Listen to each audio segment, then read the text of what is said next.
आप सभी का स्वागत है हमारे पार्थ एकेडमी के यूट्यूब प्लेटफॉर्म पे। आज हम लोग क्लास 10th के चैप्टर नंबर 4 से स्टार्ट करेंगे, जिसका नाम है कार्बनिक यौगिक, कार्बन एवं उनके यौगिक। सबसे पहले तो ये जानेंगे कि कार्बनिक यौगिक क्या होते हैं, उसके बाद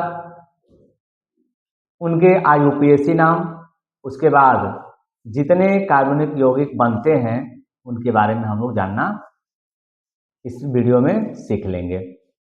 सबसे पहले हम लोग ये देखें कि कार्बनिक यौगिक होते क्या है।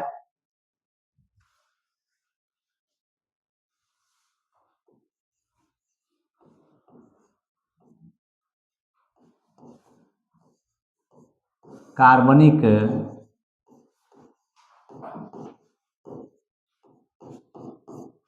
यौगिक, और कार्बनिक यौगिक जानने से पहले हम लोग आबंध जान लें और इलेक्ट्रॉनिक विन्यास सीख ले और संयोजकता सीख ले। तो सबसे पहला हमारा पॉइंट होगा संयोजकता।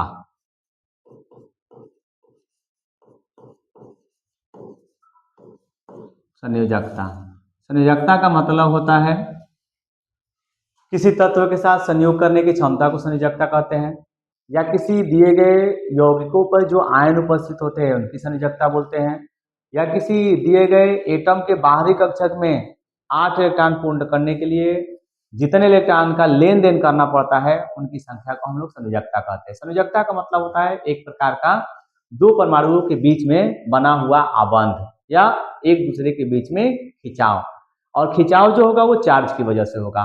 तो हम लोग संयोजकता लिख देते हैं। सब जानते हैं संयोजकता किसी क्या होता है, तो ये हम भी लिख रहे हैं वही, किसी तत्व के संयोग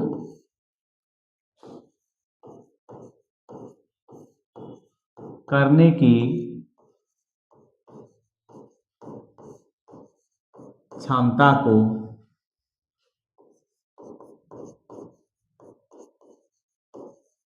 संयोजकता कहते हैं।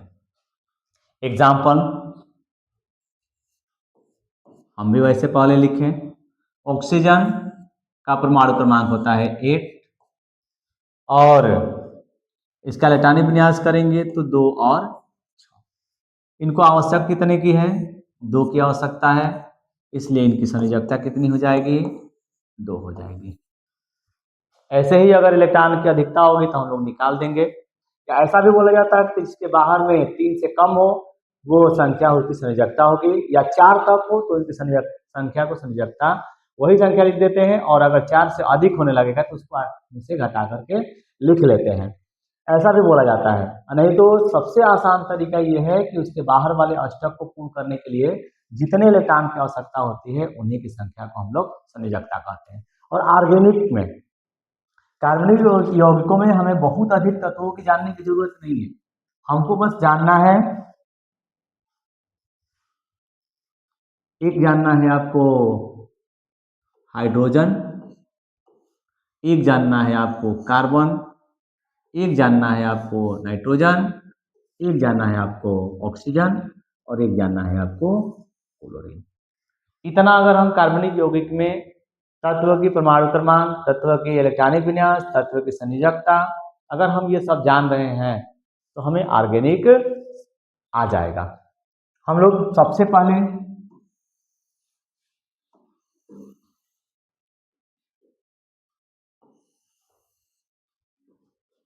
ये है मेरा तत्व, और यहाँ पे हम लोग लिखेंगे इलेक्ट्रॉनिक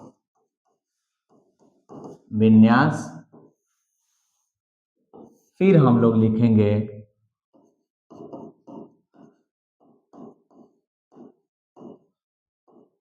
संयोजकता, और फिर हम लोग लिखेंगे आबंध। इतना हमको जानने की आवश्यकता है।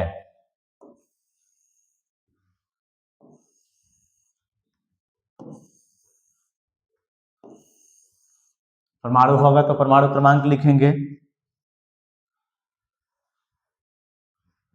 इसका एटॉमिक नंबर होता है 1, इसका होता है 6, इसका होता है 8, सॉरी, इसका होता है 7, इसका होता है 8, इसका होता है इलेक्ट्रॉनिक विन्यास। इसका 1, इसका आप लिखेंगे 2 और 4, इनका लिखेंगे 2 और 5, इसका लिखेंगे 2 और 6, और इसका लिखेंगे 2, 8 और 7। हमको हर कंडीशन में पहुंचना कहाँ है? 2 या फिर 2, 8 या 2, 8, 8। इस कंडीशन पे अगर हम पहुंच रहे हैं तो हम मान लेंगे कि कोई तत्व क्या है, अस्थाई है, नहीं तो अस्थाई नहीं है। ये हमारा केवल प्राइमरी लेवल पे देखे जाएंगे। आगे अगर हम चलेंगे, किसी तत्व के अष्टक पूर्ण हो या ना हो, वो सभी यौगिक अस्थाई माना जाता है। ठीक, चलिए, इसको 2 होने के लिए 1 की आवश्यकता है,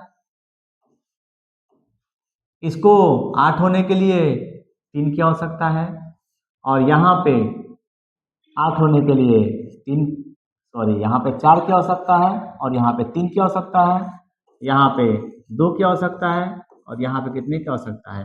1। जितना मैंने इलेक्ट्रॉन लिया है उन इलेक्ट्रॉनों की संख्या को ही हम लोग किसके नाम से जानेंगे? संयोजकता के नाम से जानेंगे। तो इसकी संयोजकता हो जाएगी 1, इसकी संयोजकता हो जाएगी 4, इनकी संयोजकता हो जाएगी 3, इनकी संयोजकता हो जाएगी 2, इनकी संयोजकता हो जाएगी 1। ये हमारा नंबर क्या है? संयोजकता है। संयोजकता की संख्या को ही हम लोग आबंध संख्या के भी नाम से जानते हैं। और आबंध एक प्रकार का बल है जो 2 या 2 से अधिक परमाणुओं को खींच करके रखता है, बांध करके रखता है, एक दूसरे को जोड़ करके रखता है। उन्हीं को हम लोग किसके नाम से जानेंगे? आबंध के नाम से जानेंगे। यहाँ पे हम लोग सीधा सीधा चलेंगे कि जितनी संयोजकता उतनी आप लाइन बनाइए, वही मेरी आबंध की संख्या होगी। यहाँ पे कार्बन 4 है तो 1, 2, 3, 4, क्योंकि संयोजकता कितनी है? 4 है। ऐसे ही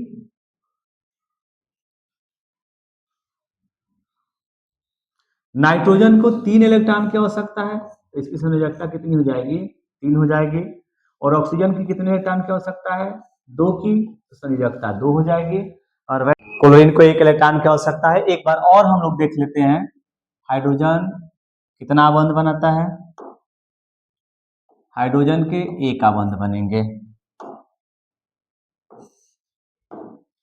और कार्बन के 4 आबंध बनेंगे, और नाइट्रोजन के 3 आबंध, और ऑक्सीजन के 2 आबंध, और क्लोरीन के 1 आबंध बनते हैं। मैंने यहाँ पे जितनी लाइनें खींचा है, ये लाइन परमाणु के आबंध की संख्या को प्रदर्शित करता है। दूसरी बात, किसी भी एटम के साथ अगर ये आबंध बनाएगा, इनकी आबंध बनाने की क्षमता 2 होगी, इनकी 1 होगी, इनकी 3 होगी, इनकी 4 होगी।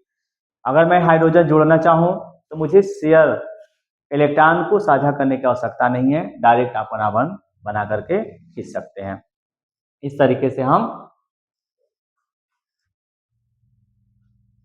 बना सकते हैं। आगे चलिए, हम जितने ऑर्गेनिक पढ़ेंगे उन सभी यौगिकों में 2 तरीके के आबंध पढ़ सकते हैं। एक तो हमारा सहसंयोजक आबंध होगा, दूसरा हमारा आबंध होगा आयनिक आबंध। लेकिन आयनिक आबंध कार्बनिक यौगिकों में बहुत कम मात्रा में पाया जाता है।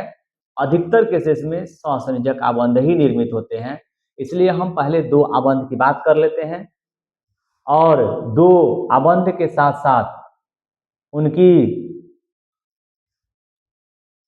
आबंध और उसके बाद उनके यौगिक पढ़ेंगे, मतलब सहसंयोजक यौगिक और आयनिक यौगिक। उसके बाद हम लोग हाइड्रोकार्बन स्टार्ट करेंगे, तब जाकर के हम लोग आईयूपीएसी नाम पढ़ेंगे। चलिए, सबसे पहले हमारा आबंध, और मैंने आबंध की अभी बात किया। आबंध,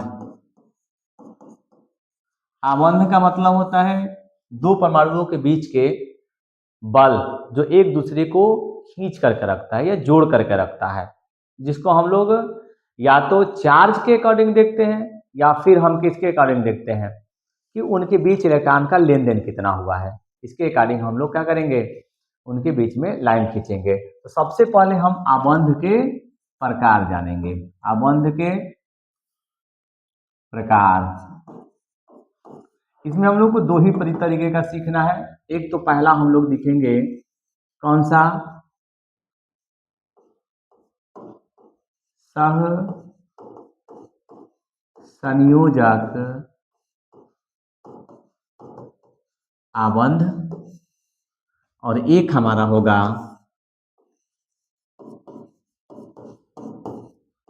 आयनिक आबंध।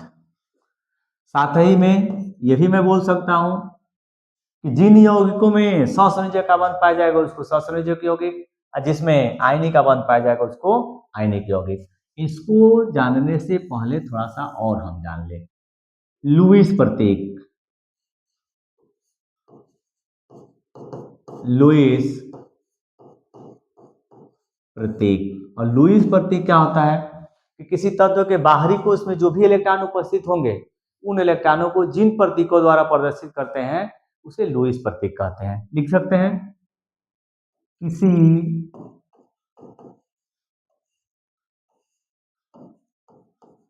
तत्व के बाहरी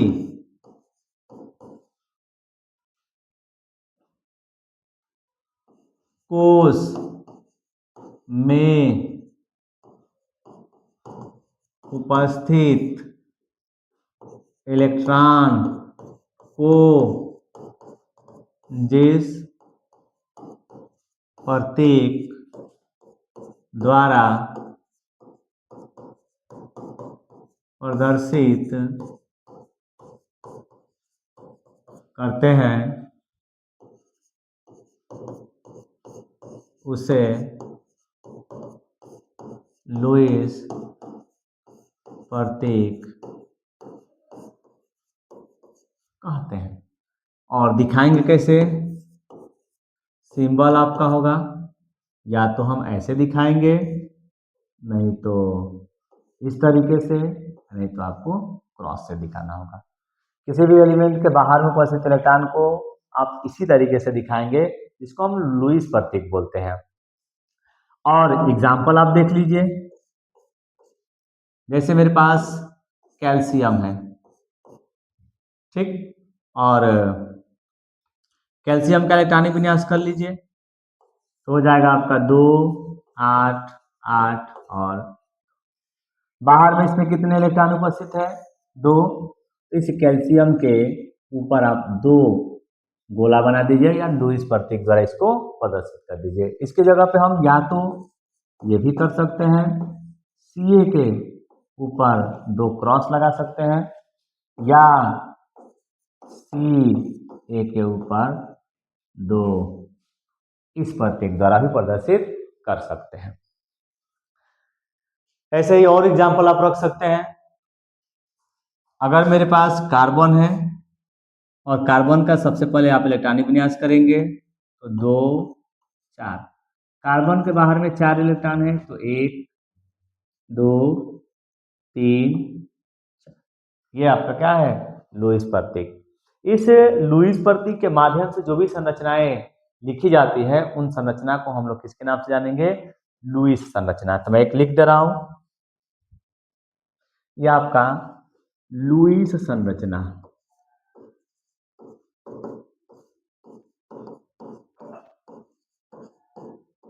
ठीक, लुईस संरचना का मतलब यह है कि लुईस प्रतीक के माध्यम से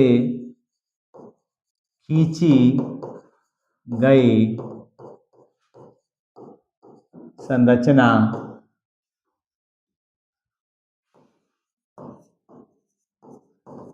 लुईस संरचना कहलाता है। एग्जाम्पल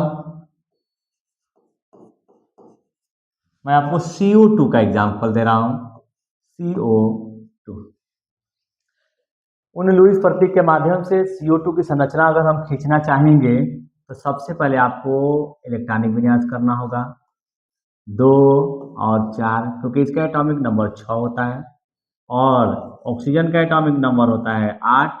इलेक्ट्रॉनिक विन्यास करेंगे तो 2 और जिसको जितने इलेक्ट्रॉन की आवश्यकता होगी उसके अकॉर्डिंग हम इलेक्ट्रॉन का लेन देन करेंगे। अगर किसी के पास 4 या 4 से अधिक है इलेक्ट्रॉन तो इलेक्ट्रॉन लेगा और 4 से कम है तो इलेक्ट्रॉन अपना त्याग देगा। चलिए यहाँ पे कार्बन C एक तरफ आपको लगाना होगा O और एक तरफ लगाना होगा फिर। चलिए कार्बन के पास कितने इलेक्ट्रॉन 1 2 3 4। इसी तरीके से ऑक्सीजन के पास 2 3 4 5 6। इसके पास 1 2 3 4 5 6। चलिए ऑक्सीजन को कितने इलेक्ट्रॉन की आवश्यकता है 2 की आवश्यकता है और इसको कितने की आवश्यकता है 4 की आवश्यकता है। तो उस परिस्थिति में क्या होगा कि दो परमाणु एक दूसरे से इलेक्ट्रॉन का लेन देन करके अपने अष्टक को पूर्ण करने की कोशिश करेंगे। इस ऑक्सीजन को कितने इलेक्ट्रॉन की आवश्यकता है 2 की, तो मैंने इसको क्या कर दिया 2 इलेक्ट्रॉन कार्बन से दे दिया। उसी तरीके से इस ऑक्सीजन को भी मैंने क्या किया 2 इलेक्ट्रॉन कार्बन से दे दिया। अब कार्बन ने 4 इलेक्ट्रॉन दिया है और जरूरत भी कितने की है 4 की, तो एक ऑक्सीजन से अगर 2 इलेक्ट्रॉन लेता है तो दोनों ऑक्सीजन से कितना इलेक्ट्रॉन ले लेगा 4 इलेक्ट्रॉन लेगा। तो 2 इससे ले लीजिए और 2 इससे ले लीजिए। अब जितना इसने दिया है उतने ही लिया है। ऐसा कभी नहीं होगा कि दिया 1 और लिया 2 या दिया 2 और लिया 1। देगा 2 तो लेगा 2 ही, नहीं तो नहीं लेगा। तो यहाँ पे हम लोग क्या लिख सकते हैं C। ऑक्सीजन और कार्बन के बीच में 2 इलेक्ट्रॉन का लेन देन किया है, आप 2 ठुआ बंद खींचेंगे। इस कार्बन और ऑक्सीजन के बीच में भी कितने का लेन देन हुआ है 2 का, तो 2 बंद खींचेंगे। इस तरीके से कार्बन डाइऑक्साइड का जो संरचना सूत्र होते हैं वो इस तरीके से बन करके तैयार होगा। वैसे ही आगे अगर आप बनाना चाहेंगे तो हम O2 का भी बना सकते हैं। O2 का अगर हम बनाएंगे तो O का 2 और 6, एक ऑक्सीजन और है तो उसका लिखेंगे क्या 2 और 6। ऑक्सीजन हमारे पास है 1 और 1 2, 1 2 3 4 5 6, 1 2 3 4 5 6। ये हो जाएगा आपका कितना 2 की जरूरत है, इनको भी 2 की जरूरत है, तो ये अपना इलेक्ट्रॉन क्या कर देगा इसको डोनेट कर देगा। इस तरीके से ऑक्सीजन के बीच में कितने आबंध बनते हैं 2 आबंध बनते हैं। नाइट्रोजन का Cl2 का H2 का ये आप करेंगे। अब मैं दूसरा कर रहा हूं NaCl का। Na का परमाणु क्रमांक आप देखेंगे तो इसका होता है परमाणु क्रमांक 11। तो क्या लिख दीजिएगा 2 8 और कितना 1। क्लोरीन का होता है 17, आपका हो जाएगा 2 8 और 7। अब देखिए इसमें एक परमाणु के पास इलेक्ट्रॉन की अधिकता है और एक के पास क्या है इलेक्ट्रॉन की कमी है। कैसे समझ में आएगा, आपको इस परिस्थिति पे आना है 2 8 2 8 और 8। इनमें से किसी एक संरचना को प्राप्त करने के लिए जितने इलेक्ट्रॉन की जरूरत होती है वही हम लोग काम करते हैं। इस सोडियम के पास पहले वाले में 2, दूसरे वाले में कितना है 8 है, तीसरे वाले में 1 है। अगर ये 1 इलेक्ट्रॉन निकाला तब तो 2 8 हो जाएगा, और नहीं तो 7 लिया तो 2 8 8 होगा। 1 इलेक्ट्रॉन निकालने में और 7 इलेक्ट्रॉन लेने में उन दोनों में से कम ऊर्जा मुझे देने पड़ेंगे 1 इलेक्ट्रॉन निकालने में, और जनरली वही लोग काम करते हैं जिसमें एनर्जी कम लगती है। तो एटम चाहे मॉलिक्यूल चाहे कुछ भी हो वो वही काम करता है जिसमें उसकी ऊर्जा कम लगते हैं। तो ये भी क्या करेगा अपना 1 इलेक्ट्रॉन निकाल देगा। बट क्लोरीन के पास 7 इलेक्ट्रॉन है तो 7 इलेक्ट्रॉन निकालने में ज्यादा ऊर्जा देना पड़ेगा, इसलिए 1 इलेक्ट्रॉन ये अपने कहीं ना कहीं से ये लेगा। इस NaCl में एक एटम के पास 1 इलेक्ट्रॉन की अधिकता है दूसरे के पास क्या है, कमी है, तो कमी वाले अधिक वाले के से इलेक्ट्रॉन ले लेगा। तो यहाँ पे इनके प्रतीक लिखेंगे। तो सोडियम के पास एक्स्ट्रा एक इलेक्ट्रॉन है और क्लोरीन के पास 1 2 3 4 5 6 7, ये अपना एक इलेक्ट्रॉन दे देगा। तो देगा तो इस पे आएगा क्या, पॉजिटिव, Cl ने लिया है तो निगेटिव। इस तरीके से यहाँ पे आबंध बनेंगे। और भी आप देख सकते हैं, जैसे MgO का आपको देखना है, तो MgO को देखना है तो Mg का आप इलेक्ट्रॉनिक विन्यास कर लीजिए। ये हो जाएगा आपका 2 और ये 8, 2 देख लीजिए, 2 एक्स्ट्रा है इसके पास। वैसे ही ऑक्सीजन के पास कितना, 2 और 6, इसके पास 2 की कमी है। तो जिसके पास एक्स्ट्रा होगा अपने कमी वाले को इलेक्ट्रॉन ट्रांसफर कर देगा। तो Mg के बाहर में कितने इलेक्ट्रॉन है, 2 इलेक्ट्रॉन है, और ऑक्सीजन के बाहर में कितने इलेक्ट्रॉन है, 6 इलेक्ट्रॉन है। इसके पास एक्स्ट्रा 2 इलेक्ट्रॉन है तो ये इसको डोनेट कर देगा। डोनेट करेगा तो Mg पे क्या आएगा, +2, और O पे क्या आएगा, डबल-। इस तरीके से यहाँ पे आबंध बन जाएगा। और भी आप देख सकते हैं, जैसे MgCl2 का तो आप क्या कर दीजिए, Mg के 12 होते हैं तो आप लिखेंगे 2 8 और 2। Cl का कितना होता है, 17 होता है, तो आप लिखिएगा 2 8 और कितना, 7। ये बताइए कि क्लोरीन के पास एक इलेक्ट्रॉन की कमी है और मैग्नीशियम के पास 2 इलेक्ट्रॉन की अधिकता है। इसलिए मैग्नीशियम के पास 2 इलेक्ट्रॉन है और क्लोरीन के पास 1 की जरूरत है।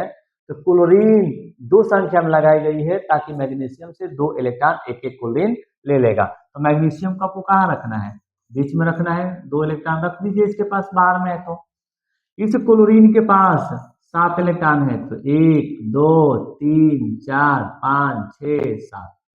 इसके पास 1 2 3 4 5 6 7, एक इलेक्ट्रॉन इसके पास एक्स्ट्रा है तो मैंने इसको दे दिया। इसके पास भी एक इलेक्ट्रॉन एक्स्ट्रा है तो मैंने इसको क्या कर दिया, दे दिया। इस तरीके से Mg पे एक Cl पे यहाँ माइनस और Mg पे क्या आ जाएगा, डबल प्लस, एक Cl पे यहाँ पे। तो हम क्या लिख देंगे, Mg पर डबल प्लस 2Cl माइनस। इस तरीके से इन दोनों के बीच में आबंध बनेंगे। बाकी आप ट्राई करिएगा। चलते हैं,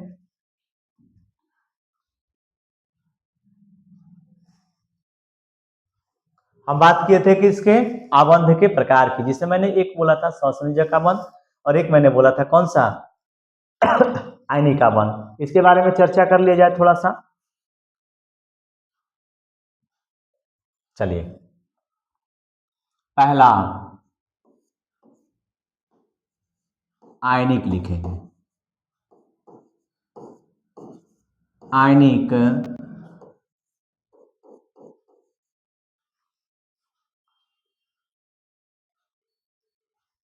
आयनिक आबंध। सबसे पहले आयनिक आबंध। आयनिक आबंध का मतलब होता है कि दो परमाणुओं के बीच में जब एक एटम अपना इलेक्ट्रॉन पूरा पूरा दूसरे एटम को ट्रांसफर कर दे और दूसरा एटम पूरा पूरा इलेक्ट्रॉन अगले वाले से ले ले, तो वहां पे पॉजिटिव और निगेटिव आने लगते हैं और वहां पे जो आबंध बनते हैं उस आबंध को हम लोग क्या बोलते हैं, आयनिक आबंध बनते हैं। तो मैं यहाँ पे लिख दे रहा हूं, दो परमाणुओं के मध्य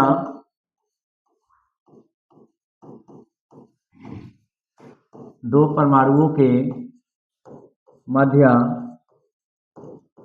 इलेक्ट्रॉन के पूर्णतया आदान प्रदान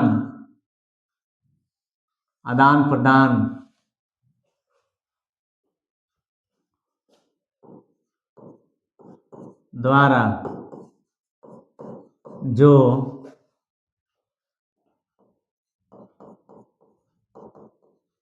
आबंध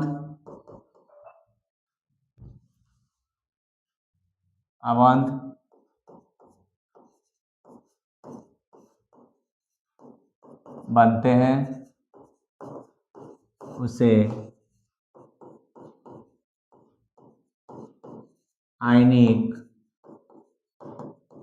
आबंध कहते हैं। ध्यान रखना होगा, एक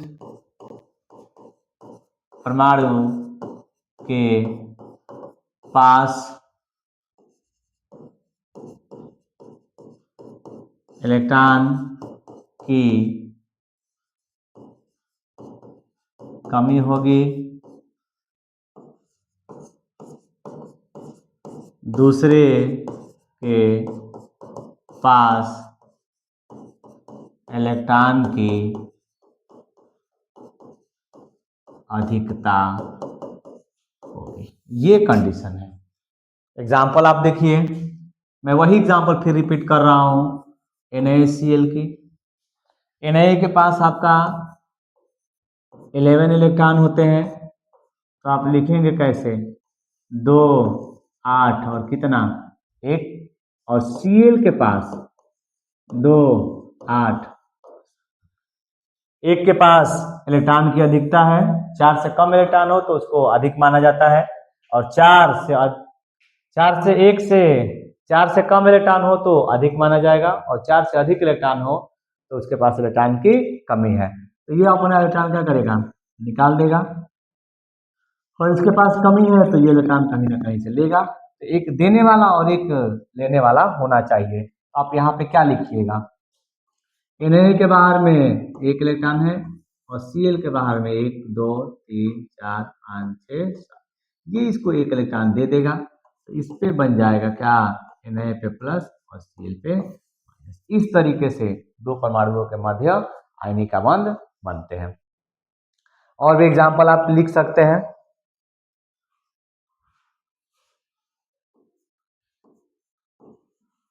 K2O हो सकता है, तो हम K2O में K को लिखेंगे 2 8 8 और क्या 1, और ऑक्सीजन को क्या लिखेंगे? 2 और 6। कुल मिलाकर के ऑक्सीजन को आप बीच में रखिए और K को दोनों साइड से आप लगा दीजिए। अब ध्यान दीजिए कि ऑक्सीजन के बाहर में कितने इलेक्ट्रॉन है? 6 इलेक्ट्रॉन है, और पोटेशियम के बाहर में कितना इलेक्ट्रॉन है? 1। पोटेशियम के पास 1 इलेक्ट्रॉन एक्स्ट्रा है, तो ये इसको ट्रांसफर कर देगा, और ये भी इसको क्या कर देगा? ट्रांसफर कर देगा। तो आप बताइए, के पे आएगा पॉजिटिव, ओ पे आएगा निगेटिव, फिर के पे आएगा पॉजिटिव, इस पे आएगा निगेटिव। हम लोग ये भी लिख सकते हैं 2K प्लस ओ पे डबल माइनस, या हम ऐसे लिख सकते हैं K2O, माने K2O के मध्य जो भी आबंध बनेंगे उस आबंध को हम लोग किसके नाम से जानेंगे? आयनिक आबंध के नाम से जानेंगे। चला जाए, और भी आप लिख करके बताइएगा। MgCl2 MgO CaO CaCl2, ठीक। आप लिख सकते हैं MgF2, ये सब हमारे क्या है? आयनिक यौगिक है। अब दूसरा हमारा सहसंयोजक यौगिक होगा।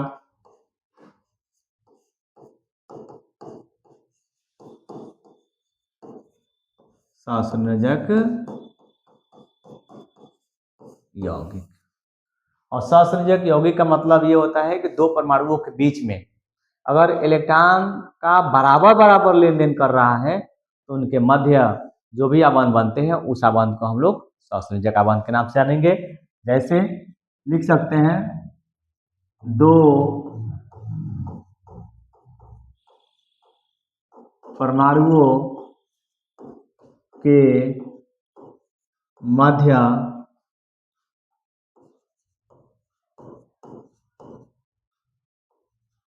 इलेक्ट्रॉन के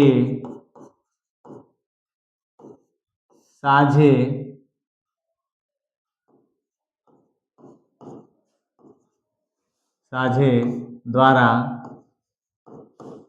जो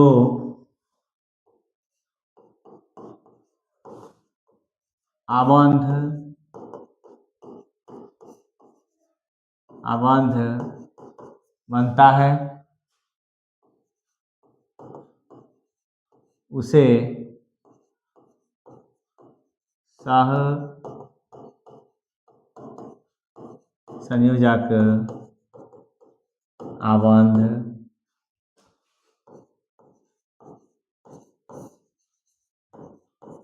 कहते हैं। ठीक, एग्जाम्पल आप देखिए, मतलब दो परमाणु के बीच, एग्जाम्पल नहीं, पहले ये देखिए, इसमें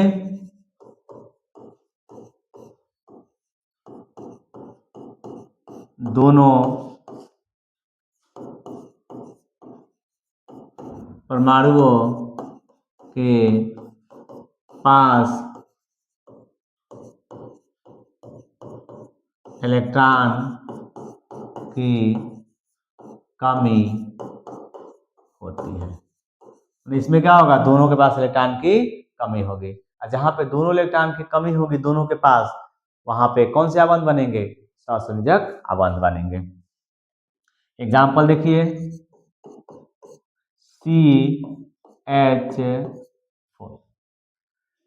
कार्बन की संयोजकता इलेक्ट्रॉनिक विन्यास करेंगे तो 4 2, और हाइड्रोजन का इलेक्ट्रॉनिक विन्यास करेंगे तो 1। इसको कितने की आवश्यकता है, 4 की। इसको कितने की आवश्यकता है, 1 की। कार्बन को आपको बीच में रखना है, 1 2 3 4। हाइड्रोजन रखेंगे 1, इसके पास 1, इनके पास भी 1, और इनके पास भी 1। एक इनको जरूरत है और एक जरूरत इनको है, एक जरूरत इनको है, एक जरूरत इनको है। मतलब हर कंडीशन में एलिमेंट के बाहर वाले स्थिति को कुछ इस तरीके से आपको करके लाना है। ठीक, एक एक इलेक्ट्रॉन लेगा तो हाइड्रोजन का 2 हो जाएगा, और हाइड्रोजन ने जब इलेक्ट्रॉन लिया है तो हाइड्रोजन को इलेक्ट्रॉन देने भी पड़ेंगे, तो देने पड़ेंगे तो एक एक इलेक्ट्रॉन ले लेगा। एक एक इलेक्ट्रॉन लेगा तो ये इनके पास भी कितने हो जाएंगे, 8। ये हो जाएगा C single upon H, C single upon H, single upon H, single upon H। इस तरीके से हमारा कौन सा बंध बनेगा, सहसंयोजक आबंध। ध्यान रख करके ये चलना है कि दोनों के पास इलेक्ट्रॉन की कमी होनी चाहिए। अगर कमी है तब हम कहेंगे कि सहसंयोजक आबंध बन रहा है, नहीं तो सहसंयोजक आबंध नहीं बनेगा। और एग्जाम्पल देखिए,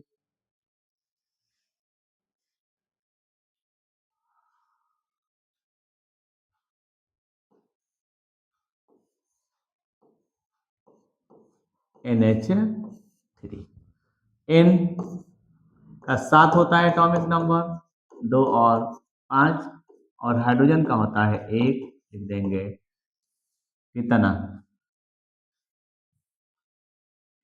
1 होगा। आवश्यकता किसको कितने की है, इसको 1 की आवश्यकता है, और इसको कितने की, 3 की। नाइट्रोजन को आपको बीच में रखना है, 1 2 3 4 5, और हाइड्रोजन आपको क्या करना है, साइड साइड रख लेना है ऐसे, 1 2 3। हाइड्रोजन की 1 की जरूरत है तो नाइट्रोजन से ले लीजिए 1, उसी तरीके से इससे 1 ले लीजिए, 1 इससे ले लीजिए। अब नाइट्रोजन के पास 5 इलेक्ट्रॉन है और तीनों से 1 1 ले लेगा, तो इसके पास भी कितने इलेक्ट्रॉन आ जाएंगे, 8 इलेक्ट्रॉन। अब बताइए, नाइट्रोजन के पास 2 ऐसे इलेक्ट्रॉन है जिसने साझा ही नहीं किया, आबंध ही नहीं बनाया, और 3 इलेक्ट्रॉन है जो एक ही का लेन देन किया है, तो मैंने एक आबंध बना दिया और एक आबंध। उन इलेक्ट्रॉनों को हम लोग एक नए नाम से जानते हैं, जिसको हम लोग बोलते हैं एकाकी युग्म इलेक्ट्रॉन। माने जिन इलेक्ट्रॉन को आबंध बनाया नहीं जाता होगा, जिससे आबंध नहीं बन पा रहा होगा, मतलब जो इलेक्ट्रॉन आबंध बनाने से बच जाते होंगे, उन इलेक्ट्रॉनों को हम लोग एकाकी युग्म बोलते हैं, या इसी इलेक्ट्रॉन को हम लोग बोलते हैं लोन पेयर इलेक्ट्रॉन। ठीक, इसी तरीके से और भी आप देख सकते हैं।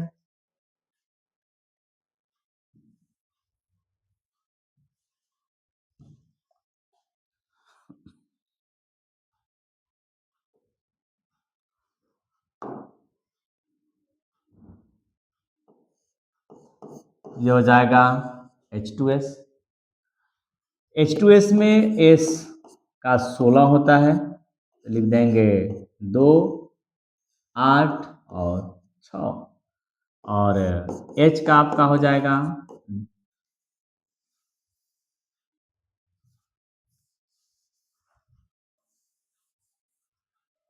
H का आपका हो जाएगा यहाँ पे 1।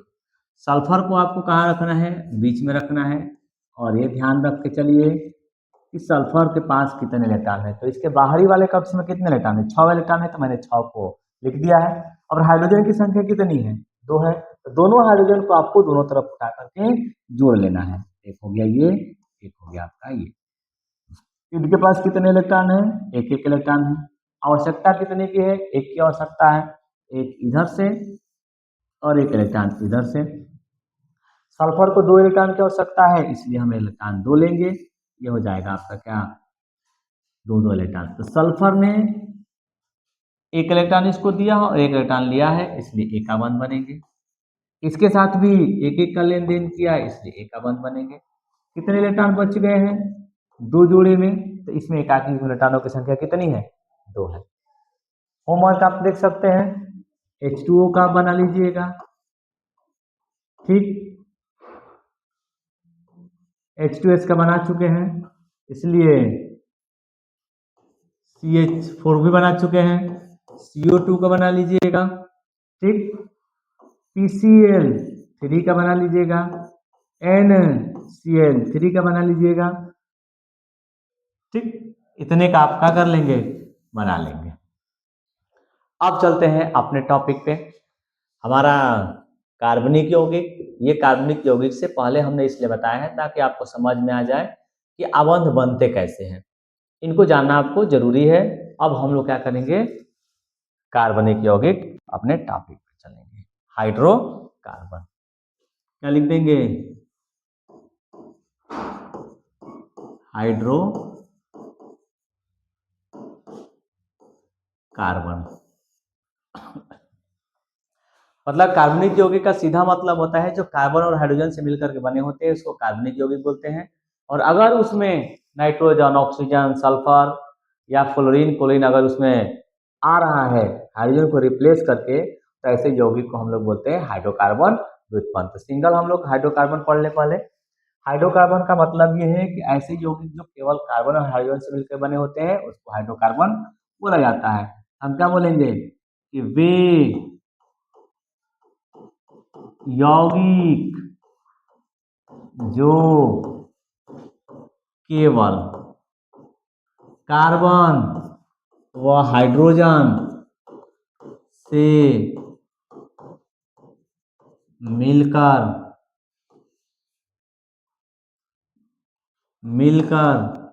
बने होते हैं, क्या कहलाते हैं? हाइड्रोकार्बन कहलाते हैं। एग्जाम्पल CH4, C2H6, C3H6 भी रख सकते हैं, CH2H2 भी रख सकते हैं। मतलब मुझे इसमें देखना है कि कार्बन और हाइड्रोजन के अतिरिक्त कोई और एलिमेंट नहीं चाहिए, चाहे बॉन्ड आपका डबल हो ट्रिपल हो, उससे मुझे मतलब नहीं है।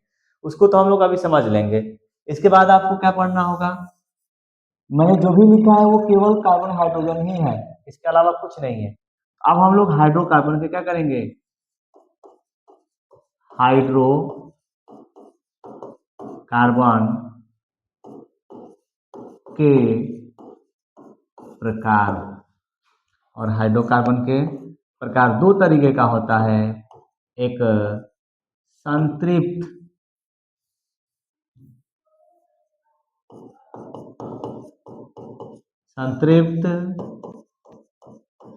हाइड्रोकार्बन और दूसरा होता है असंतृप्त हाइड्रोकार्बन। इन संतृप्त और असंतृप्त को आने वाले हम लोग अगले वीडियो में देखेंगे। इसके बाद संतृप्त असंतृप्त पढ़ने के बाद IUPAC पढ़ेंगे। उसके बाद जो यौगिक बनेंगे उनके बारे में अध्ययन किया जाएगा। अगर आपको चैनल अच्छा लगे